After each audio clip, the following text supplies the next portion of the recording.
makna Islam. Saya sampai sekarang masih belum puas ya dengan definisi Islam. Banyak saya baca kitab Islam itu apa? Apakah agama, apakah ideologi atau pemikiran? Substansinya apa? Ya, sebab di Al-Quran sendiri nggak pernah dipanggil ke orang Islam itu. Yang dipanggil kan ya ayyuhalladzina amanu.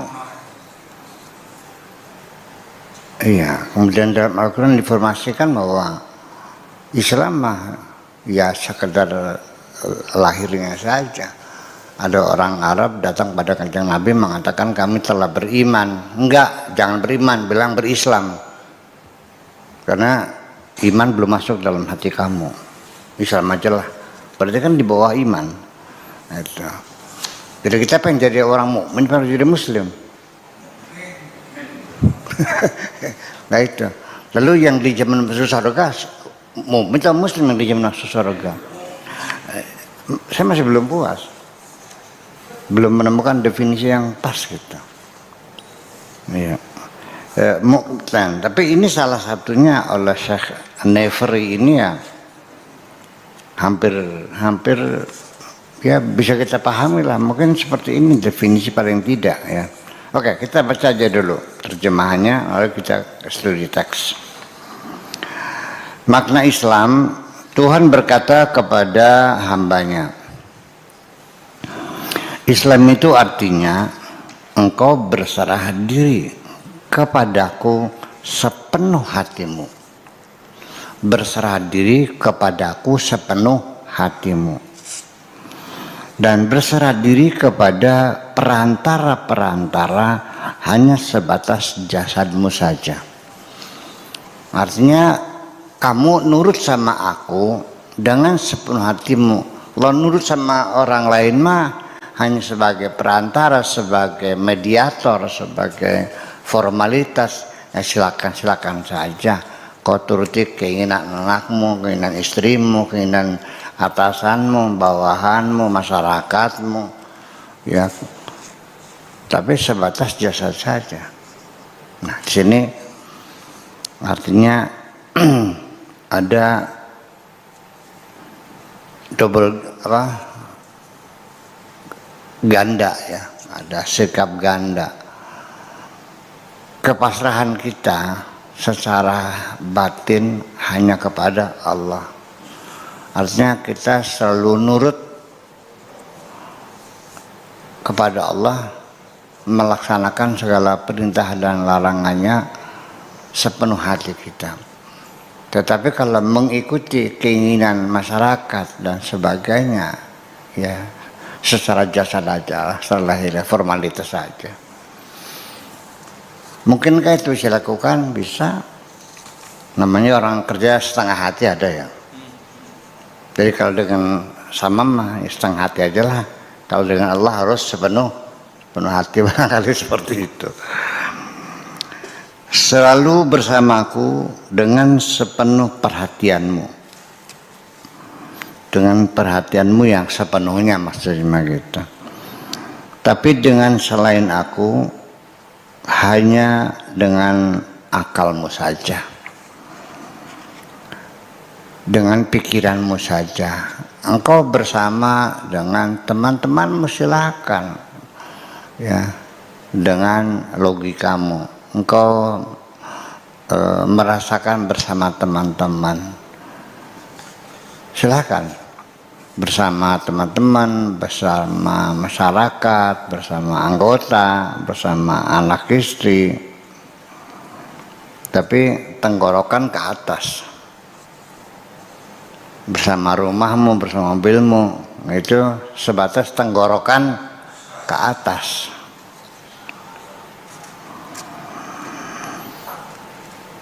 Sehingga dengan demikian segala perhatianmu selalu bersamaku. Tidak ada sedikit pun kepentingan apapun untuk selain aku. Kecuali engkau hanya boleh bersama selainku sebatas dengan logikamu saja. Tidak boleh kecewa ketika gagal. Jadi artinya urusan mobil, utang piutang, urusan kredit bank, urusan dagangan, urusan toko, warung, pabrik, pekerjaan, kontrak kerja, itu sebatas tenggorokan ke atas. Boleh kau pikirkan, tetapi jangan kau masukkan ke dalam hati. Kecuali engkau hanya boleh bersama selainku sebatas dengan logikamu aja, silahkan aja. Bilang ya udah nggak usah sedih, datang lagi ya silakan. Rumahnya kebakar ya bikin lagi, padinya gagal nggak panen ya tanam lagi.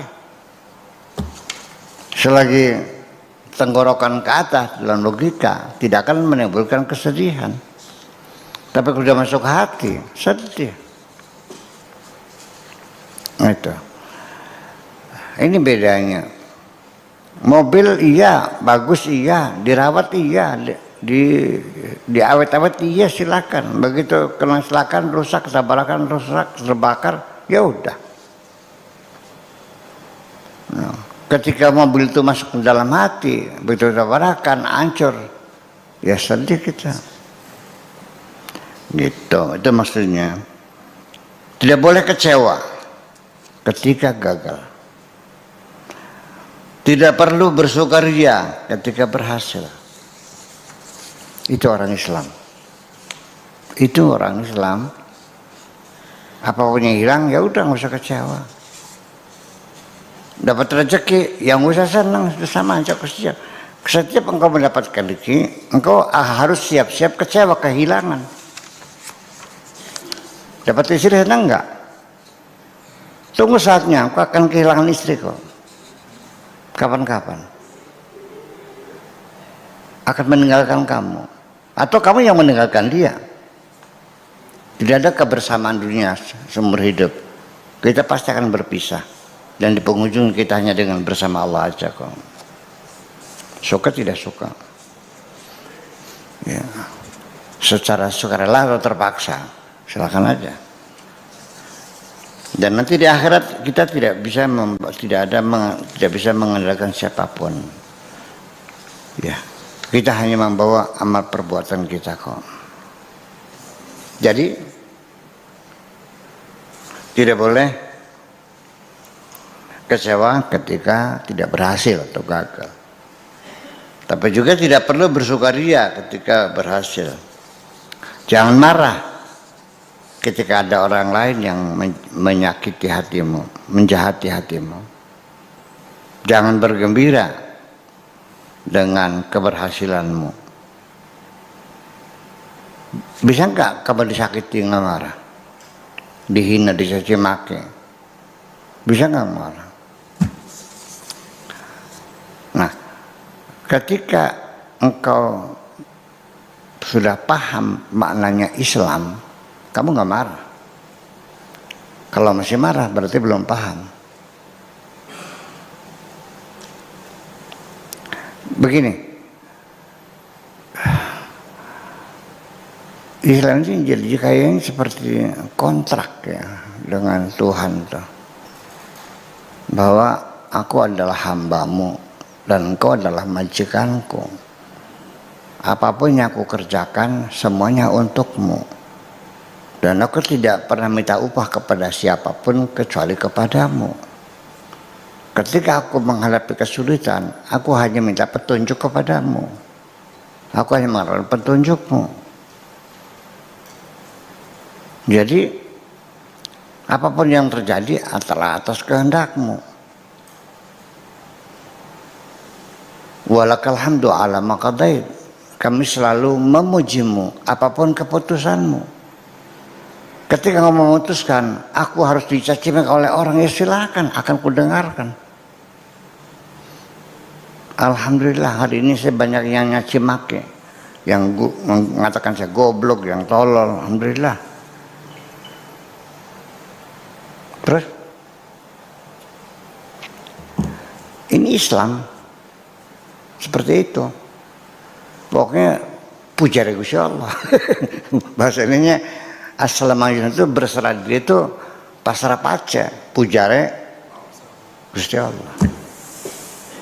Di pentungnya mangga, congolanya mangga, dipakannya mangga. Siap.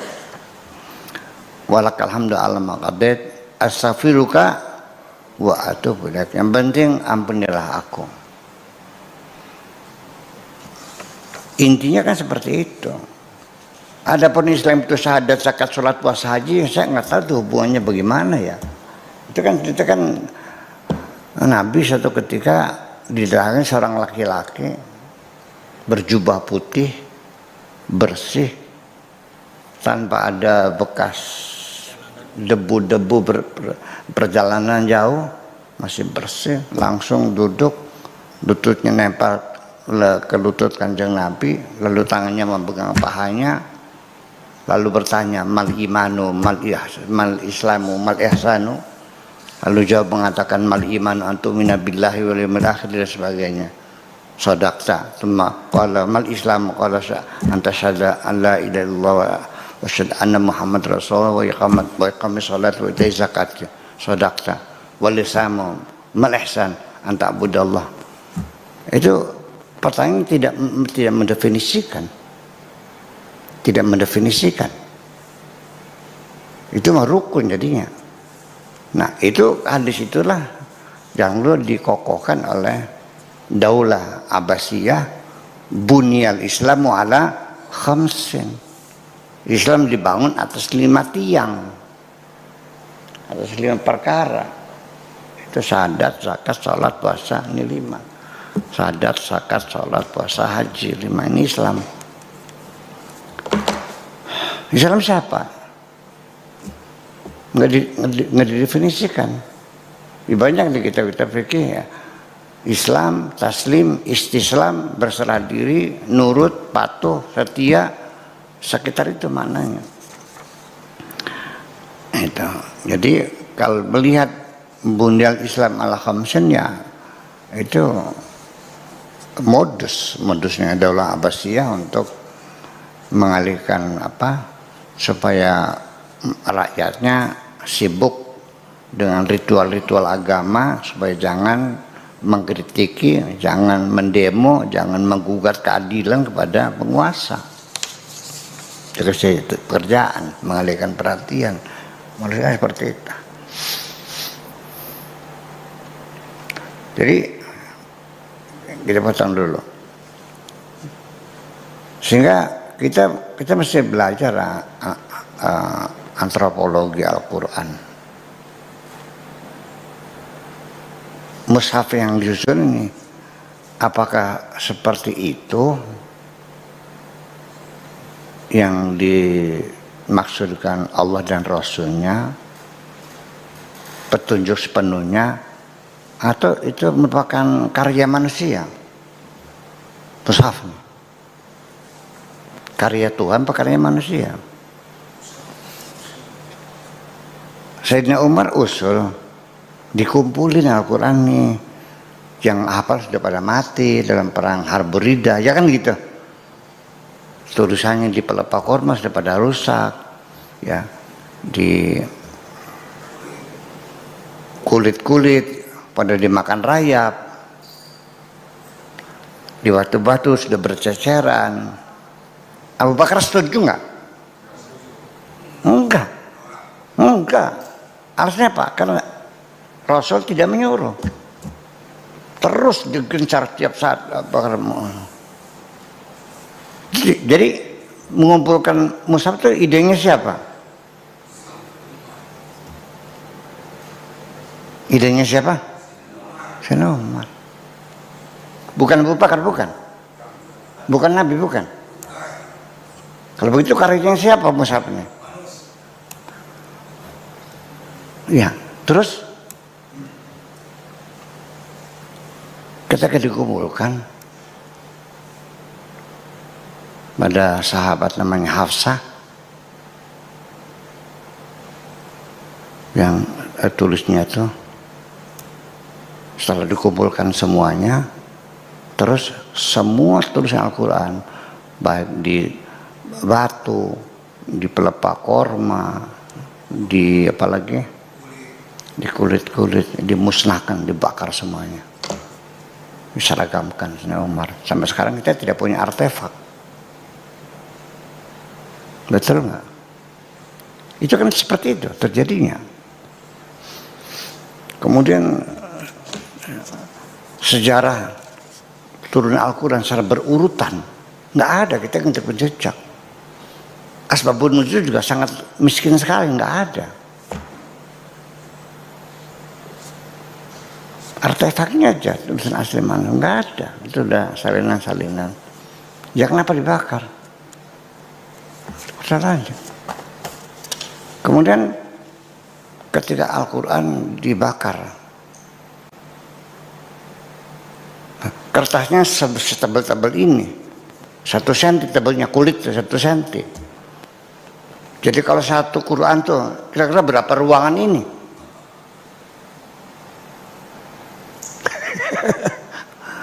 Berapa meter kubik tuh? Dan tulisannya pasti tulisannya besar-besar kan? Dan tebal-tebal. Jadi berapa truk tuh kulitnya tuh? Di seluruh kota dimusnahkan semuanya. Nanti kita kan kecewa jadinya. Ya udahlah begitu. Persoalan seperti itu. Kemudian juga Al-Quran ceritanya bahwa setiap bulan puasa Jibril datang. Ini ayat ini taruhnya di surat ini. Suratnya nomor sekian. Ayatnya ini, ayat ini nanti yang surat pendek-pendek dikumpulin surat pendek-pendek, yang panjang dengan surat yang panjang-panjang. Begitu ceritanya. Rutin malaikat Jibril gitu. Atau itu ide para pengumpul Quran aja. Saya mengatakan suatu ketika ada seorang berperang sahabat bingung gitu menghadap Sayyidina Umar. Bunyinya itu ayatnya laqad ja'akum rasulun min anfusikum azizun 'alaihi ma antum harisun 'alaikum bil mu'minina raufur rahim fa in tawallaw faqul hasbiyallahu la ilaha illa huwa 'alaihi tawakkaltu wa huwa rabbul arsyil 'azim.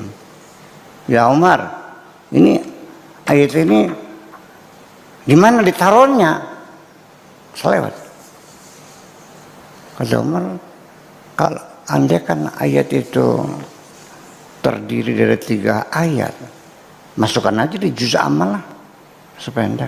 Tapi ntar dulu katanya, taruh aja di akhir surat At-Taubah.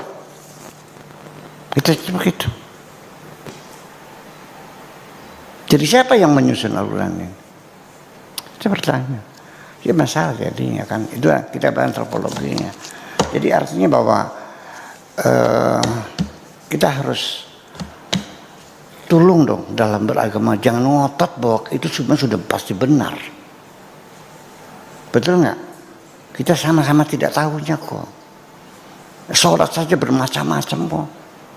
Ada yang sedekah, ada yang tidak, ada yang digoyang-goyang, ada yang tidak, ada yang baca Fatihah, ada yang tidak. Siapa yang berani bersumpah, aku melihat Nabi sholatnya begini, sok aku. Berarti kan tidak ada yang pernah melihat secara langsung. Semuanya itu kan di abad kedua. Katanya. Saksi mata, eyewitness, nggak ada yang jelas. Bagaimana sholatnya Nabi. Ini yang digoyang-goyang, bilang Nabi goyang-goyang. Yang sedekah bilang Nabi sedekah. Yang tidak sedekah bilangnya Nabi sedekah. Yang kunut katanya Nabi kunut. Yang membid'ahkan kunut, Nabi tidak berkunut. Ada nggak yang berani bersumpah aku melihat Nabi sholatnya begini? Kan nggak ada. Kok sama-sama tidak tahunya kok bertengkar sih? Yang pada beli pahamnya juga tukaran keding kah? Dan biasanya karena sama-sama tidak tahunya itulah orang bertengkar. Kalau memang ada orang yang tahu ditinggal pergi apa dah mulus dah. Lah iya. Jadi itulah jadi persoalannya. Jadi tidak mustahil sejarah yang kita belajar ini terjadi manipulasi. Artinya meluruskan sejarah itu belum pernah dilakukan dan tidak mudah. Mudah nggak meluruskan sejarah G30 PKS PKI? Sulit nggak? Bermasalah nggak? Iya. Siapa yang berani? Itu persoalan. Jadi makanya ginilah dalam beragama. Jangan ngotot tuh. Yakin lu paling benar sendiri. Ya udah aja. Rendah hati saja. Ya Allah, mudah-mudahan ibadah sholatku diterima lah. Saya nggak tahu Nabi sholatnya bagaimana. Karena tidak ada catatan, tidak ada transkrip, tidak ada prasasti, tidak ada artefak yang menjelaskannya kok. Katanya. Dan hadis juga dikumpulkan kan abad kedua setelah Nabi meninggal dunia. Nabi kan dulu melarang. Betul nggak? Al-Quran tulis, ucapanku jangan kau tulis. Saya meninggal dunia sampai zaman Khulafaur Rasyidin, sampai Daulah Umayyah. Nah, ketika masuk Daulah Abbasiyah muncullah Bukhari, Imam Muslim, An-Nasa'i, Abu Dawud dan sebagainya mengumpulkan hadis itu yang katanya.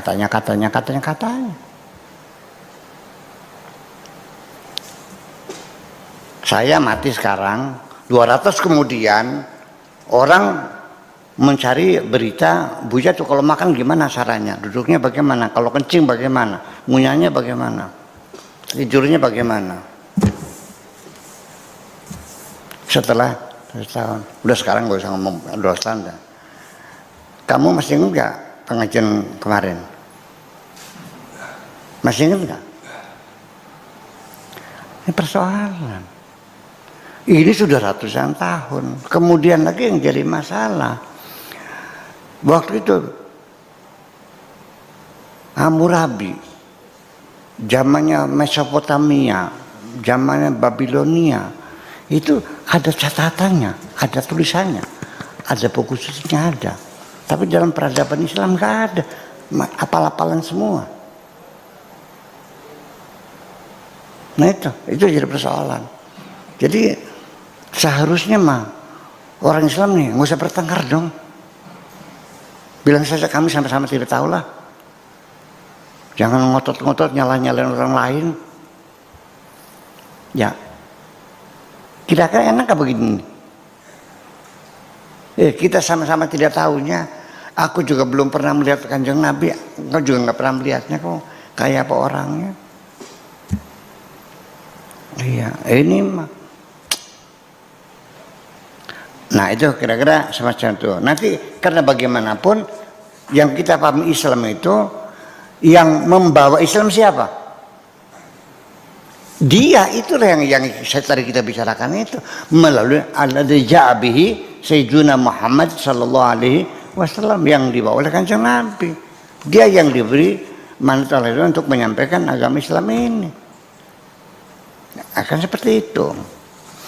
Nah, lalu pada akhirnya siapa?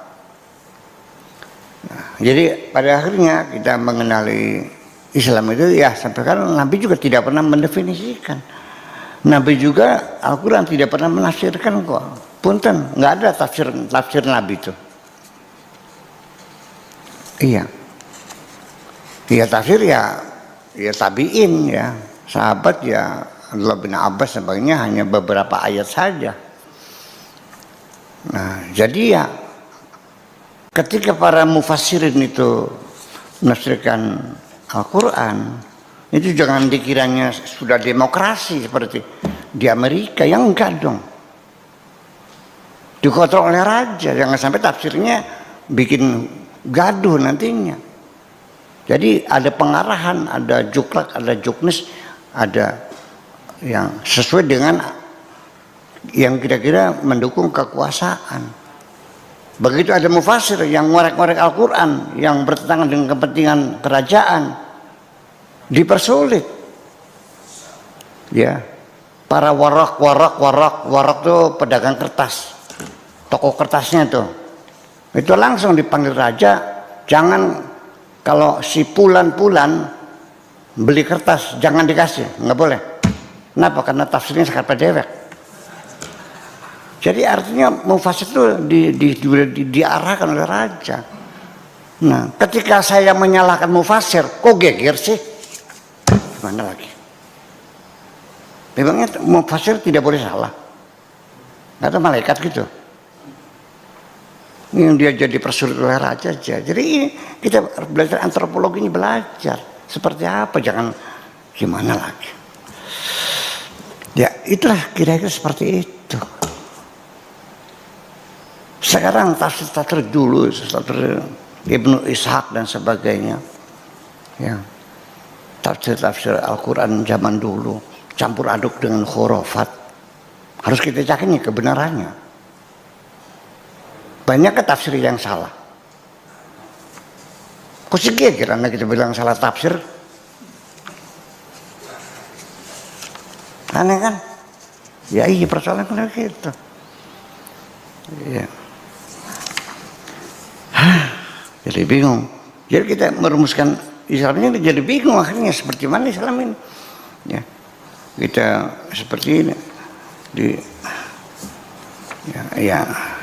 Jadi pada akhirnya mah hanya satu, bahwa Islam apanya, mananya berserah diri secara total kepada Allah, siap menerima segala keputusan Allah. Melarat ya bagian, sugi ya, waras ya bagian, sakit ya, pinter ya bagian, goblok ya. Itu bermuslim kan seperti itu. Mungkin seperti itu. Artinya disuruh apa saja nurut kan gitu. Sholat mau nurut enggak? Zakat, naik haji, sedekah, kebersamaan, jangan bertengkar, enggak. Sholat siap, zakat siap, jangan bertengkar, enggak mau. Kenapa? Ya pengen bertengkar sih, kan lucu jadinya. Ini yu'minuna bi ba'din wa yakfuruna bi ba'din, mengimani sebagian ayat dan mengkafiri sebagian. Wa'tasimu bihablillah jami'an, bersatulah, enggak mau. Wa'atu zakat, oke, zakat.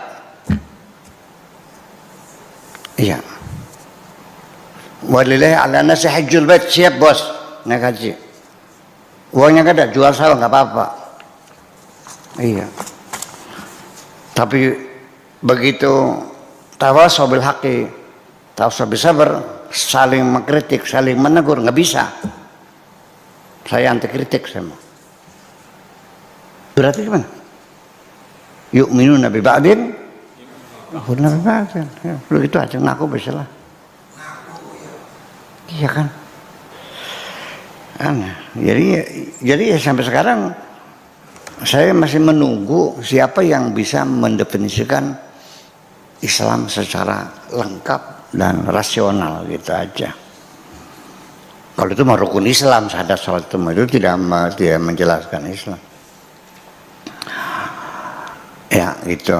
Jadi artinya bahwa jangan marah, jangan bergembira dengan keberhasilanmu, jangan berbangga diri dengan kedudukanmu,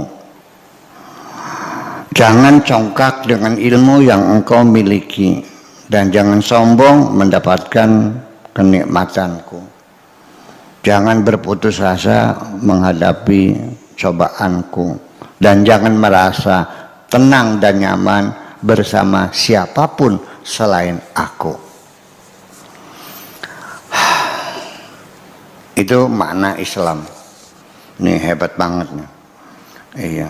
Yang penting laksanakan saja apapun yang kuperintahkan kepadamu. Udah laksanakan saja. Puasa siap, zakat haji siap, mencari ilmu siap, bantu teman yang susah siap, apa saja siap, tanpa harus mengajukan usulan dan saran. Nggak usah rokayane, jangan mung baene, namung bae, hanya saja akan tetapi tak tempong sirah. Pokoknya sami'na wa ta'ana. Siap, laksanakan. Nah, itu. Sehingga engkau bisa seperti malaikat yang siap melaksanakan tugas dengan segala kesiapannya. Ketika engkau menunda perintahku, menunggu pintar dulu, atau menunggu petunjuk teknis dulu, berarti engkau membangkang perintahku. Ini yang terjadi. Jadi ketika engkau itu sudah paham bahwa sholat itu wajib, dan engkau sadar bahwa perintah Tuhan itu harus kau laksanakan, sudah laksanakan sholat. Jangan nanti belajar dulu, nggak ada urusan, sudah yang penting langsung sholat. Bacanya apa? Istilahkan sebisa-bisa kamu. Alhamdulillah Rabbil Alamin, walab bedolen, nggak ada urusan, langsung laksanakan. Jangan nanti kalau nanti harus belajar dulu, setelah pinter malasnya keluar lagi nantinya. Mau sedekah nunggu kaya dulu, apa yakin setelah kaya kamu jadi dermawan? Jangan menunda, nggak alasan nunggu joknis, juklaknya bagaimana, menunggu ilmu dulu. Saya mau ngaji dulu, ngaji bab sholat dulu. Sudah laksanakan dulu. Nanti sambil berjalan, sambil. Nah ini kebijakan saya begini sering juga dikritik sama teman-teman kiainya. Masa aja sholat yang penting nyungsel, betul pribadi. Yang penting kan nyungsel kan? Ya iya. Bacanya apa? Ya sebisa-bisa. Bismillahirrahmanirrahim. Apa subhanallah terserah. Iya. Sholat sendiri sebetulnya apa yang dibaca? Nggak ada. Hanya Fatihah. Udah. Yang lain mah sunnah kok. Kemudian apa? Syahadat, salawat, selesai. Terus oke, sekarang Allahu Akbar, saya baca Fatihah. Terus saya diam saja, ruku diam saja, i'tidal diam saja. Terakhir baca salawat, baca syahadat, terus salam. Saya nggak salat saya. Sudah selesai. Ini kan persoalannya. Saya mau dikatakan yang dewek herma. Dibikin susah sendiri. Sampai harus bacaan Fatihahnya mesti dikerok dulu lidahnya pakai emas ya. Supaya fasih sih. Uhdina siratal mustaqim. Saya nggak yakin Kanjeng Nabi baca Fatihahnya begitu kok. Iya, itu kan peradaban manusia, ilmu tajwid, ilmu qiraat. Ya, laqad ja'akum rasulun min anfusikum azizun 'alaihi ma anittum. Asalkan ma anidtum. Itu ada idgham syafawi, idgham bilaguna segala macam. Itu kan tajwid. Sebelum ada tajwid, orang Arabnya bacanya anidtum atau anittum. Itu kan karya. Nabi pernah menerangkan idgham bilaguna? Enggak kok. Itu karya peradaban gitu. Itu ilmu qiraat, ilmu segala macam. Iya. Jadi ya seperti apa?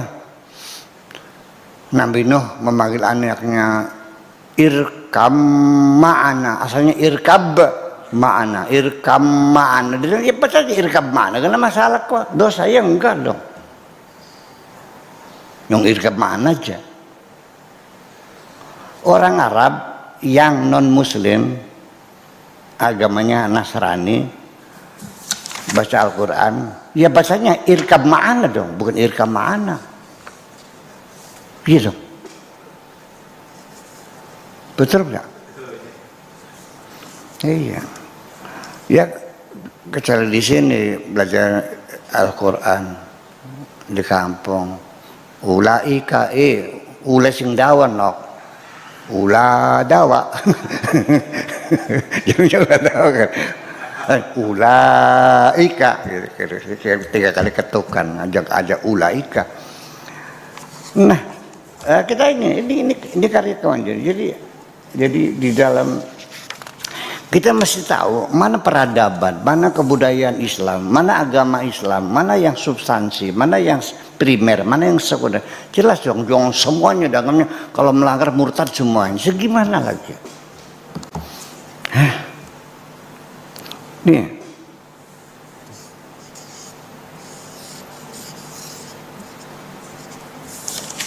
Ini bacanya apa ini? Ulaika. Wawunya ada gunanya enggak? Ulaika gitu. Maksudnya apa? Ula. Yang dibaca ada wawunya dibacanya pendek. Yang tidak ada alifnya dibaca panjang. Sebenarnya gimana?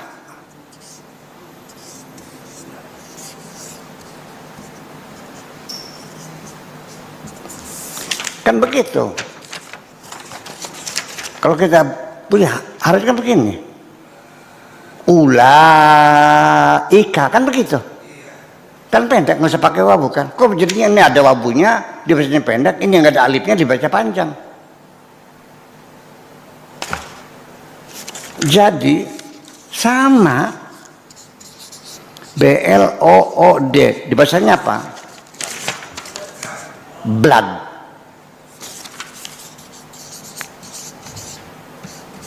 Kalau BOOK kenapa dibaca bu? Ini huruf O bukan? Itulah bahasa. Jadi artinya proses. Jadi kalau pendiri bahasa, para pelaku bahasa dulu ini begini, ya udah kita jangan sok pintar, ya udah kita begini. Ya, oke. Ini bahasa. Jadi jangan sok jagoan nyalain dulu. Ya udah. Kita banyak sekali dalam bahasa itu.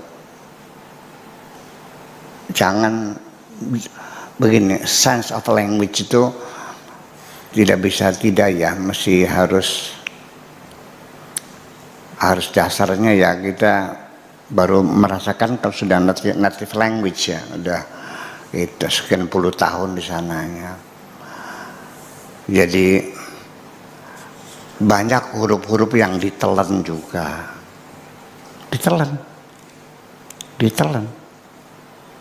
4 huruf ada ditelan, nggak keluar bunyinya. Ya ayyuhalladzina amanu taqullah, ittaqullah, wawu alif wawu alif lam, 4 huruf kan. Iya kan?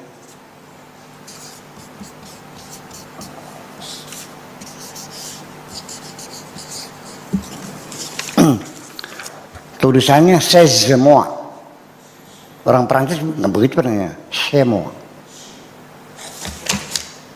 Dibaca nggak cecenya enggak. Tetapi ketika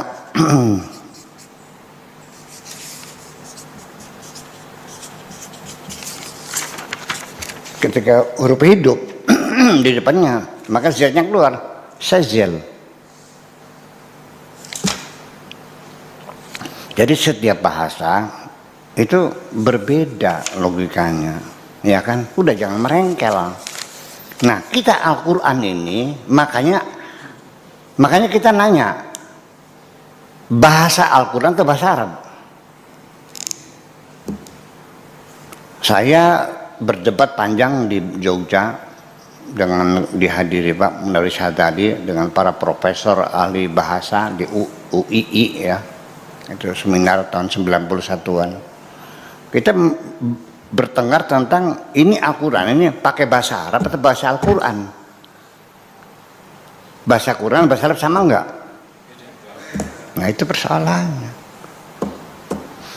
Iya, tetapi di Al-Qurannya inna anzalna Qur'anan Arabiyyan la'allakum ta'qilun. Kami itu Al-Quran dengan bahasa Arab.